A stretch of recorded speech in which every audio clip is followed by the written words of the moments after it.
forged on the gridiron in September. Perfected in the magic of March. Again, rebounded by Indiana. The game is over. For the fans who love the crunch of the pads, prefer a dunk, Oh, he just shook the gravity. and expect nothing but the best. It's Bigger Ten. Here's Steve Dace. Indeed it is. Welcome to another episode of Bigger Ten. I'm Steve Dace alongside my co-host, maybe one-day partner. No. No? No. Still never Maybe, partner? maybe. Maybe, you never know. A little curious. Yeah, always. Yeah. Always more letters to add. Yeah. Our good friend Aaron McIntyre, good to see you, brother. How are you? Doing all right. How about yourself? Man, we are, at the time you and I are taping this, we are 3 weeks to the day till Big Ten Media Days. 3 weeks. SEC Media Days kicks us off with the over-the-top 4-day event. 4 freaking days. It doesn't have to be 4 days. I'm fine with that, though. In July, in the middle of July. That's true. We want the content. We want the conversation. It's a little, it's a tad self-indulgent, okay? But whatevs. I guess they've earned it with the national championships they've won. But I'm feeling good. Training camp. This is the last month on the calendar until next March, Aaron, that we will not have football games that matter. The last month. I'm good with that. I'm good. Yep. I'm feeling good. Ready for the season to get going. And to that end, one of the rites of passage in every offseason, of course, is the release of Phil Steele's college football magazine. And over the last couple of years, we have turned what he has to say about the Big Ten into its own episode. And guess what, Aaron? That's going to be this week's episode. All right. What does the great Phil Steele of the most popular college football preview magazine, what does he have to say and pontificate and trend about Big Ten football this season? You ready to go through some of this? Let's go. All right. So based on what they lost to the NFL draft, Phil says there's a 78% chance Ohio State and Michigan will each have a worse or same record as last year. A 73% chance that applies to Iowa, Illinois, Maryland, and Northwestern. Now, it feels like Ohio State has been bucking this trend in Phil's magazine every year, because they lose a crap ton of players to the NFL draft every single year. But one thing that you're going to see is, as we go through these trends in his magazine, I say this every year, there's going to be conflicting trend lines with teams. So you're kind of you're looking to see if one team shows up in one direction more often than not. But how about the fact Northwestern is among the league leaders in player value lost to the NFL draft after the Wildcats failed to win a game in North America last year? Yikes. That's a yikes. That's a stat. That is a stat. And it's something like, 623 days, something like Yes. that, since they've won a game on American soil. Yes. So one way to look at this particular note, right off the top, 78% chance Ohio State and Michigan will have a worse or same record. Well, they want, Michigan, didn't they run the table last year? Yeah, win 12-0. And Ohio State was, 11-1? Yeah. So it's not like he's saying, they're going to be demonstrably worse. It's just a game or two here or there. So that's nothing really to concern yourself about. However, though, if you're a team that's kind of middling like those teams listed, Iowa, Illinois, Maryland, and bad like Northwestern, that's more of a cause for concern, because I think Iowa was 6-6. Illinois, I can't remember what their record was, 7-5. 7-5. Yep. Maryland, somewhere around those. It's like, you're looking for what's the 1 or 2 games more that you could win this year that could maybe get you in the conversation. It's a little bit more worrisome if you're one of those teams as opposed to a team that won 10, 11, 12 games last year. All right, next up for Phil Steele, Michigan, Ohio State, and Penn State are his top 3 running back units in the country. Ohio State has the top-ranked receivers again. Take a drink. Michigan has his number 2 rated offensive line. Penn State, Ohio State, and Michigan all have top 6 defensive lines. Penn State, Wisconsin, Michigan, and Ohio State are among his top 10 linebackers.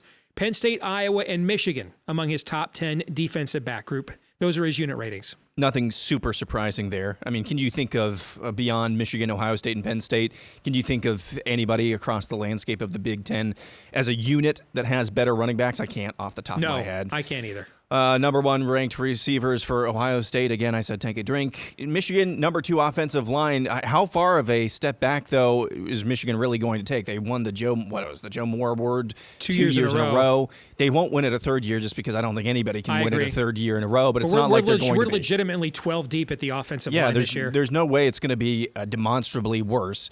Defensive lines, not a huge surprise. All top six defensive lines.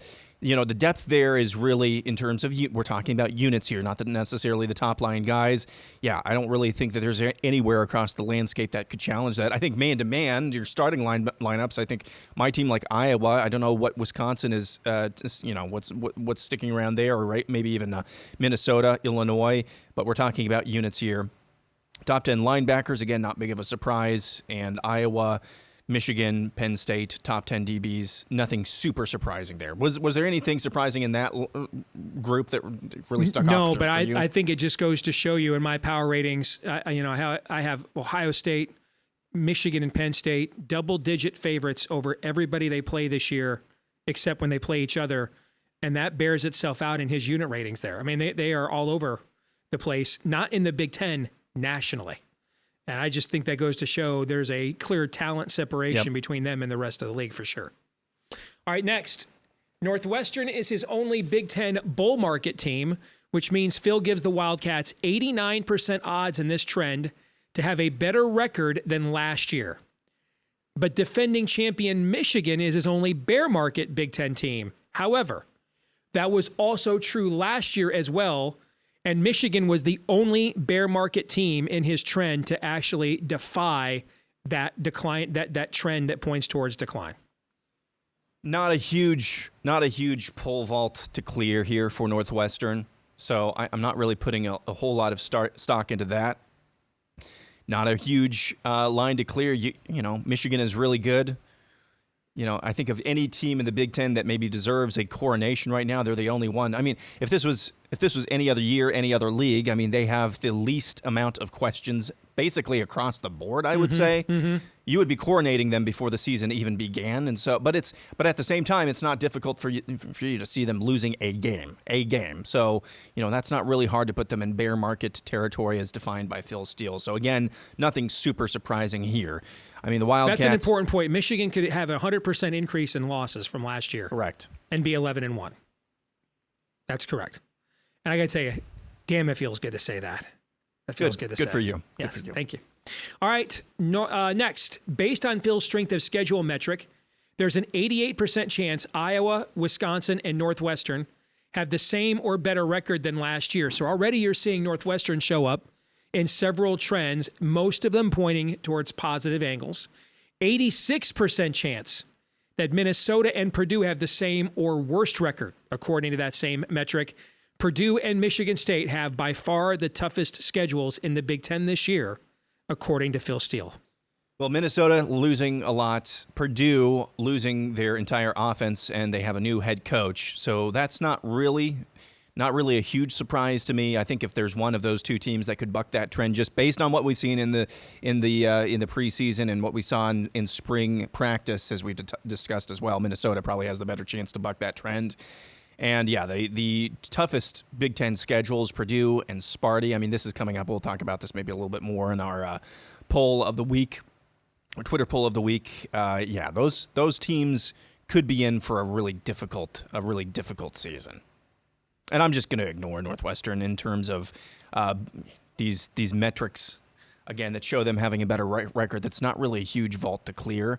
I don't know if it'll happen. Yeah, they could have 100% improvement in wins over last year, and they would have a 2-10 season. And, you know, Iowa and Wisconsin, what was Wisconsin's record? I want to say 7-5, 6-6, or were they below 500? I think they were 7-5 last year. Yeah, 7-5. Phil is high on Wisconsin this year, from what I've heard, or a little bit higher, at least in my mind, than maybe makes sense. To me, you're just banking a lot on conjecture with this, which is, you know, Phil Steele. If there's anybody who gets to do it, it'd be somebody like you or Phil Steele, who covers this sport incredibly closely and has for a while. But I just think there's too much unknown with Wisconsin right now to make, bullish predictions about them. Next from Phil in his annual preview, Northwestern, there they are again, is the only Big Ten team trending up in Phil's famous turnovers turnaround equals turnaround trend. This is the trend that is perhaps his most famous, probably made him as a handicapper. Illinois and Penn State are the two Big Ten teams trending down. That means a lot in the case of Penn State because it doesn't take. We're sitting in division right now where if you lose one game, you could be third in your division and ranked like in the top 6 in the college football playoff rankings. And if you're Michigan, Ohio State, or Penn State, and so if there's any regression to the mean at all on turnovers, there, that could be what when we're sitting here in December reviewing what just transpired for the last 3 months, that could explain it all right there. Yeah, and I think, hear me out here, I think the Northwestern and Penn State side of this, so Northwestern, only positive trending team, Penn State only negative trending team. The big question, if you get a turnover, what do you then do with it? Northwestern, who's going to be playing quarterback? What's their offense going to be like? So even if they do, kid at Cincinnati who was not that good last year. If they do turn around, are they going to be able to do anything with those balls? Because you still have to score points. Conversely, though, if you're getting fewer turnovers, you still have to make your money with that. And Penn State, you're breaking in a new freshman quarterback, so I could see, as you said there, the margin for error could be very small for Penn State. Next trend from the one and only Phil Steele. He has Ohio State power rated atop the Big Ten by 0.82 points over Michigan. Penn State is 2.75 points behind. Look at this. The next Big Ten team in his power ratings, Wisconsin, is more than a touchdown behind Penn State. That is extraordinary separation. Northwestern, his second lowest power-rated Power 5 team, Aaron. So we'll maybe again discuss this in the poll results a little bit later. But can you remember off the top of your head any conference, Big Ten included, any conference where the top tier teams are that far ahead of whatever the next tier is? I can't. Maybe if you have like a great Alabama team, but we're talking the 3rd and 4th place teams. That's what really stood out to me, meaning it's not like the number 1 team, but the 3rd place team is that much better than the 4th place team. Yeah, and that's what I'm talking about. I mean, it's fairly common, or at least somewhat common, for conferences to have one big dog at the top that kind of dominates and on paper and on the field as well. But to have one tier that's this far ahead of the rest of the pack, I can't remember something like that. Yeah, we've not seen that in our league. Not with 3 teams. We saw it in the 70s with the Big 2 and Little 8. Yeah. But this is a different era. Phil's surprise teams have been graded F and C by him the last 2 years. Those are the grades he gave his own picks. Okay, so this trend needs a slump buster. So this is either the trend where you're gonna say, hey, he's due for some progression in the mean, or you're gonna fade based on his recent success level. But Wisconsin is his number 1 surprise team in the nation. And Iowa, the only other Big Ten team rated as amongst the surprise teams, they are at number 7. And that is noteworthy, of course, because they're in the same division, Aaron. Yeah, no, and he's either going to hit big with Wisconsin or not at all, as we've been talking about. Iowa at number 7, I'm sorry, maybe I'm just drinking the black and gold Kool-Aid a little bit much. Are you detecting a quiet sense of confidence from Iowa City, Mr. Zabel? Confidence. Yes. Around Fort Kinnick. Yeah. No, I don't expect that much out of them. I just can't believe if there's going to be, and maybe I've said this before. Have I said this before? Maybe I've said this before. I don't know. I just can't believe it could be as bad as it's been the last 2 seasons for 3 seasons in a row. I'm high on Iowa. A competent quarterback. You have a weapon, we think, at wide receiver. You've got some pieces back at wide receiver. And then you've got 2 what should be stud tight ends. I just cannot believe that Iowa will be as bad as they are. If they are just competent offensively, I believe that the defense, maybe not as good as last year, but still very, very good. Very, very good. I just can't believe. So I think Phil might be sleeping a little bit too much on Iowa. But again, Lucy pulling the football away. I agree with you. I am high on Iowa for a lot of the reasons that you just articulated. Let's continue to see what Phil has to say. He has Nebraska as the only Big Ten team among his most improved teams, checking in at 15th out of 16 there. Historically, teams in that category approximately improve their record by 10% at least. And so that's a little bit more than one victory. Nebraska was 4-8 last year. So the baseline of them being improved is fighting for bowl eligibility basically against your Hawkeyes in the final game of the year. Yep, and that would be a step. I'm not trying to be condescending to Nebraska fans. That would be a step in the right direction. I think if you they haven't been to a bowl game since 2016. Correct. I think if you make a bowl game this year, I think the first year of Matt Rule is a success. So, yeah, not really. Put it this way, Barack Obama was president the last time Nebraska went to a bowl game. Ouch. Okay. Was that, so. That's a yo. Phil projects number 1 Georgia versus number 4 Alabama and number 3 Michigan versus number 2 Clemson in the college football playoff. Ohio State is projected to finish 5th and Penn State 6th. That would mean on that last final screen on Selection Sunday for the college football playoff where they show you the top 6 teams, all 3 of those teams would be on that final screen. Wisconsin and Iowa are the only other Big Ten teams he projects to finish in the top 25, Aaron. Yep, and I'm not sold on Clemson, not sold on Alabama. I don't know. I think he said it. I think comment section. I think he's got 2 of the 4 correct. I really don't think those other 2 are going to be in the final 4. One more. Phil projects Michigan to beat Wisconsin in the final Big Ten championship game under the current divisional format. So if this is the case, I have to think I could see this happening. I could totally see this happening. Or Ohio State, for that matter.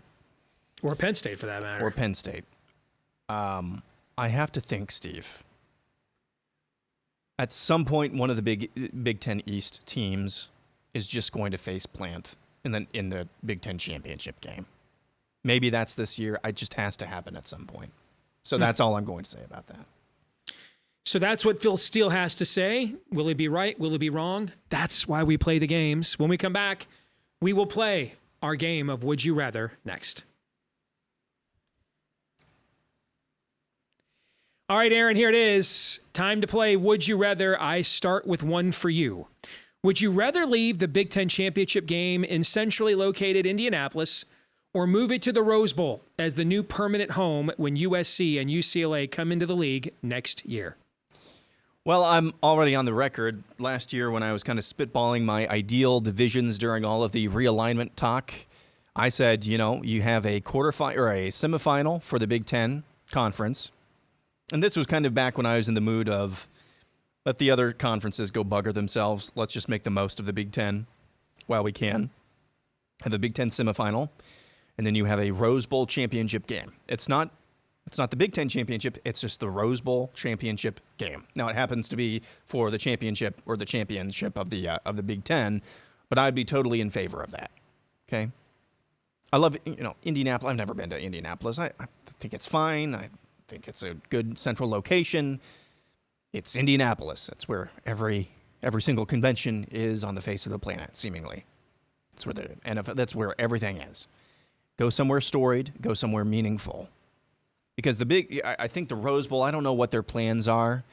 Depending on what happens to the Pac-12, it's going away. Depending on what happens to the Pac-12, the Rose Bowl, I think, is going to be in a bit of a predicament as to whom they want to bestow kind of their big annual deal upon. Mm-hmm. I think it was Josh Pate. Maybe I'm mistaken. I think it was Josh Pate. I think this is an even better idea. The national championship game in the Rose Bowl every year is the Rose Bowl. Totally for that. Yeah. Listen, I have it on good authority that the Pac-12 is announcing its television deal any minute now. Really? Yeah. Yep. Yeah. I've been reassured of this for 4 months. Yeah. So I'm sure it's coming. Yeah. Indeed. Next for you, would you rather keep expanding the FBS ranks like it is seemingly now, or pare it down to the best 65-ish teams all competing against each other? So you'd have kind of an upper class, a middle class, and a lower class in the FCS. I don't believe we're going to end up with just like 40 or 50 teams playing big-time college football. I thought we were about a year and a half ago. Yeah, I don't think that's going to happen. I think we will see the Power 5 break away and provide, inducements and payments and stuff that the rest of college football cannot afford. But I also think that these networks need more television revenue. And I think you got to have, frankly, some preseason games. Okay. I mean, these you're going to form these super conferences. The depth of these conferences is going to be crazy. Not a lot of gimmies on that schedule. No one wants to put a bunch of 7 and 5 teams in the 12-team college football playoff. But 9 and 3 seems okay. So someone's got to be the cannon fodder, and I'm looking at you, Conference USA, and I think they will play that role and enjoy the paychecks they will get as a result. Aaron, for you, would you rather bet Northwestern over its season win total at 3.5, or Ohio State under its season win total at 10.5? Oh, man. Let's go through the schedule here real quick for Northwestern. Shall we? Yeah, the season win total for Northwestern is 350% higher than its actual win total was last year. So we've got Rutgers on September 3rd, which is a Sunday. Where's that at? It's at Piscataway. Okay, so that's a loss. They're an underdog there. We got the UTEP Hook'em Miners. UTEP's a good Group of 5 team, but they'll be a favorite there. Let's give Northwestern that. At Duke, that's a loss. That's a loss. They'll be an underdog there. So lost 1 last year. Versus Minnesota, that's a loss. 1 and 3. Penn State loss. 1 and 4. Howard, that's good a loss. Good old HBC, they'll win that one. Yeah, so that's 2. That's 2. Sorry, I said that. I meant that's a win. So that's 2 and 4. At Nebraska, 2 and 5. Maryland, 2 and 6. Iowa, let's just give them that for fun. Iowa fans 3 and scarred 6. by so many win losses to Northwestern. At Wisconsin, I can't imagine Wisconsin's going to lose to Northwestern, but that's in November. Let's give them a loss there. 3 and 7 versus Purdue. Where's it at? That's at Ryan Field. That's a winnable game. That's a toss. So that's 4 and 7. And then Illinois. And then at Illinois. Which is a rivalry game, so you kind of throw out the records. Suddenly, when you do that, I have to say 4 and 8 isn't as implausible as you probably thought. It's not a really confident 4 and 8. No. Do I think it's more likely they get to 4 and 8, or Ohio State loses to Michigan and Penn State, or Michigan and at Notre Dame, or at Notre Dame, or at Wisconsin? I'm going to say I'd rather take Ohio State under its season win total. Because you have more trust in the teams that Ohio State could lose to than who Northwestern could beat. In other words. Yeah. Correct. You're probably right about that. That's a more difficult proposition. I mean, I wouldn't bet either one. No. Okay, but if I had to bet, I'd probably make the choice you did for the reasons you just did. I like how you laid that out. So at least on DraftKings, Iowa now has an over-under of 8 wins. And I think Wisconsin, they're still at 8.5. I could see that moving down to 8. So we're playing hypotheticals here. Would you rather bet Iowa over 8 as it is now, or under 8 as I think it could be, or Wisconsin under 8 as I think it could be? If I had to, this is a tough call because I would bet both. Actually, I have these teams power rated about the same. I think there's a lot of winnable games on both of their schedules, but I'd probably prefer Wisconsin under the 8. Because I do think there's a lot of variables there with the offensive system change and how that's going to look. And I am completely spooked. I have been since, for the last going on 3 months now. I am completely spooked by what I saw in that spring game. That was a disaster of Rich Rod epic proportions, watching them try to play that offense. Gave up 10 sacks, 5 picks, 4 of them by your starter. Receivers couldn't get separation. I mean, I don't know, man. Was doing that a lot during that broadcast. And yeah, I mean, it was terrible weather conditions.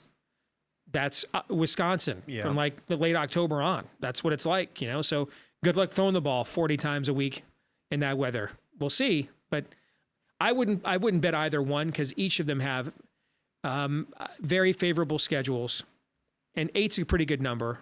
But if I had to pick one, I think there's more variables with Wisconsin. See, I would bet both. I think you could see a path to Iowa getting at least to 8 wins. Oh, I agree with that. And because of what you just laid out, I think there's good bet value in both. Because I think you'd get the Wisconsin under 8 at like plus money probably. All right, we'll come back, wrap things up here in a moment. All right, back here on Bigger 10 with this week's Twitter poll results. We asked you what unlikely scenario is most likely to happen in the Big Ten this football season. Number one, 34% said West Division finally wins the Big Ten championship in the last year of the West Division. 29% think it's possible that Northwestern being bowl eligible is the most likely unlikely scenario. 27% said Michigan or Ohio State could go 9-3. That's actually the one that I would vote for. Michigan State finishing in the top 3 of the Big Ten East only received 10%. The reason I'd vote for the latter is or for the Michigan Ohio State going 9-3. Ohio State has uncertainty at quarterback and one of their toughest schedules in a while. I mean, they got to go to Michigan. They got to go to Notre Dame. It is never easy to play at the 2 winningest programs in the history of the sport on the road in the same season. Penn State, probably the best Penn State pro team that's come to their place in the last 4 or 5 years has come in there. And the week after that, they're at Wisconsin in a complete trap game scenario. Michigan is not unproven at quarterback, but only has one quarterback. So to me, I think Michigan's like one quarterback injury away from going 9-3. So I don't think any of those scenarios is likely. That's why I call them unlikely. But that's why if I had to vote, I'd actually vote for Ohio State or Michigan going 9-3. But what would be your choice and your thoughts on the results, Aaron? So I agree with the results and largely the order in which they are in. Just maybe not a great reason, but I voted for West Division finally winning a Big Ten championship just because I have to think there's no way that any division could just completely run amok for this long. Then again, who's going to do it? You know, if it's Iowa versus Ohio State, could Iowa pull a rabbit out of its hat? Maybe. If it's Wisconsin versus Ohio State, now they've got similar styles. Could Wisconsin pull a rabbit out of its hat? I don't think so. If it's Iowa versus Michigan. So I have to think the West Division, if they produce a competent to good team this year, has a chance. I would flip Michigan or Ohio State for the reasons you gave for Ohio State. I would flip that with Northwestern being bowl eligible. Next, I would have Northwestern bowl eligible. And then I think the least likely is what the audience believes is the least likely, and that's Michigan State, finishing ahead of Penn State, Ohio State, or Michigan. That brings us to our feedback of the week. Notre Dame looking to triple its football rights fee, and that's why I posted on Bigger Ten. That's why the Irish are going to be coming to the Big Ten in the next few years. Mason writes, it just makes sense for them to finally come to the Big Ten. We already have media rights deals with Peacock and Notre Dame, which is, of course, Notre Dame, or NBC, which, of course, Notre Dame is longtime affiliated with. Plus, if they join the Big Ten, they would make more money than any other conference, and the ACC is dismembering. Completely agree. And I think you will see Notre Dame in the Big Ten. Notre Dame and Miami will be brought to the Big Ten in the next 5 years. Whether they're the only other teams, does the Big Ten go ahead and take Washington and Oregon? I think the question we don't have an answer to is if USC and UCLA want Washington and Oregon to come with them. And I don't know the answer to that. They may want to only be they may think it's unique and good for them to be the only West Coast team, and they'll figure out travel and everything else for the Olympic sports later on. I don't know the answer to that, but I think Notre Dame and Miami will be invited and accept bids to join the Big Ten in the next 5 years, and I think both of them receiving bids to join that prestigious AAU academic foundation is a precursor to that. Yeah, and I mean, if you would have said 5 years ago Miami's going to go to the Big Ten, put down the crack pipe. But that seems like a likely scenario. And if Notre Dame wants to make anywhere near what they're asking for, they're going to have to join. Yeah, in this economy, man, ESPN is laying off like big name talents. No one's paying them $60 million a year for 6 home games, and every other year one of them's Navy. Mm-hmm. No one's doing that. All right. Someone would pay him that, though. Ohio State, for USC. Being in the Big Ten on top of their current deal. And the Big Ten teams are making enough money now, they could just absorb that. Just tell Notre Dame, you know what, you keep your deal. We'll just do an offset, minus your deal, you get an offset share. And so you get like $40 million from NBC for your current deal, $50 million from us for joining the league, and there's your $90 million that everybody else in the league is making. You just get it in 2 payments from 2 different entities kind of a thing. Yeah. I could see that for sure. All right, that'll do it for this week's episode of Bigger 10. We're back again in 2 weeks with another episode. Michigan podcast returns on the channel here next week. In the meantime, don't forget to like, rate, subscribe, 5-star review, share. Help us to find more Big Ten fans just like you. And thank you to all of you that have done those things for us or keep doing those things for us. We appreciate each and every one of you. You can also follow us on Twitter in between episodes at Bigger10 on Twitter. Again, that's at Bigger10 on Twitter. For Aaron McIntyre, I'm Steve Dace. Until the next time, we'll see you right here on Bigger 10.